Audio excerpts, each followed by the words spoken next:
line now expired at 6 o'clock. So, Emily, this looks like... So right, so these are the warnings that we heard earlier on, and they did say, Hamas, as you mentioned, did put an ultimatum out there, and they said, if there are not, they use the word settlers and police removed from that neighborhood of Sheikh Jarrah, that there would be a siren. I do have to mention here, Sarah, just for a little background, this is the first siren in Jerusalem, possibly since the last major conflict with Hamas. So this is a very sharp escalation from what we saw before. Now we're seeing that you can see the crowd sitting down. That's because the person has come on the loudspeaker and told people to sit down. It's unclear to me why that is exactly at the moment, but he's telling them to sit down. The rules for when you hear that siren are to find a shelter, to stay there for at least 10 minutes after the siren goes off, and then to come out of the shelter. The closest one being we're standing next to the Jewish Agency building. That would supposedly be where the closest shelter is. I saw a lot of people running there just before.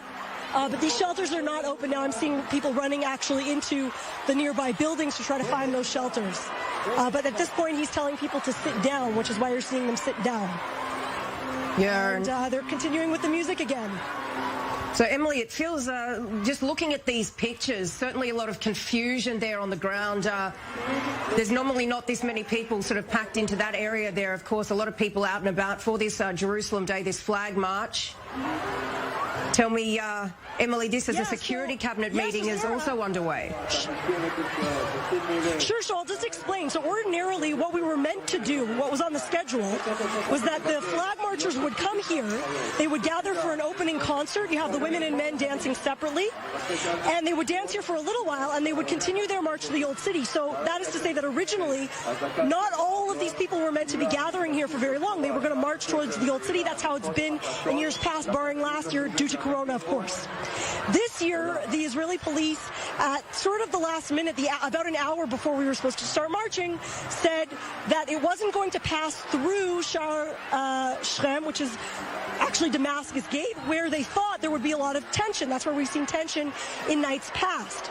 So they decided to change the route towards Jaffa Gate, a more compliant route, and that what they thought would be less contentious. And the marchers here, there was a big debate. Should they continue marching? Should they go on with the march, even though they weren't allowed to go through Damascus Gate? Or should they go through the Jaffa Gate as the police had said to do?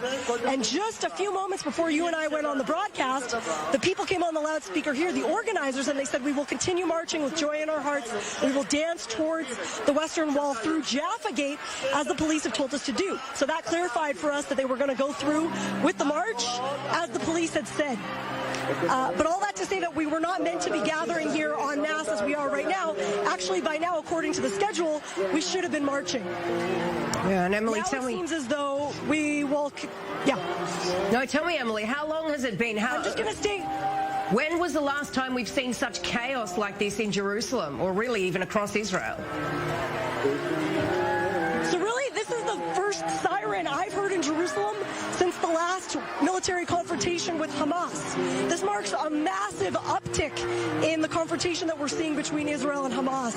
It is a huge, sharp turn to send or to launch rockets this far into Israel. Of course, I can't confirm for you anything just yet about where that siren came from, if it was a false alarm or if it was a real launch. I haven't been able to confirm just yet because I've been with the action here on the ground. But if it is, in fact, a direct launch from the Gaza Strip, as we saw threatened by Hamas, then this marks a huge upscale and a huge uptick in the confrontation between Israel and Hamas. Yeah, you can see the music, the dancing, the festivities. They're getting back on their way. They're going to continue, it seems, marching towards the Western Wall. Of course, we'll keep you updated on how that's supposed to play out. But now what's on the schedule, at least according to the schedule, is a huge bout of celebrations at the Western Wall. There will be speeches by dignitaries. There will be dancing. There will be celebration. That's what's on the schedule. We'll have to see now what takes place in the wake of this very sharp incident, this uptick in violence that we saw really just in the past few minutes. And I'll just remind you, we heard one siren ring out just all around us, people running for cover for shelter. I did hear a boom, and then people cleared, and now they're getting back on their way. All right. Emily Rose there in Jerusalem. Emily, stay safe, and we will come back to you a little later. Joining me here in studio is Major General Aitan Dangot, who is a former coordinator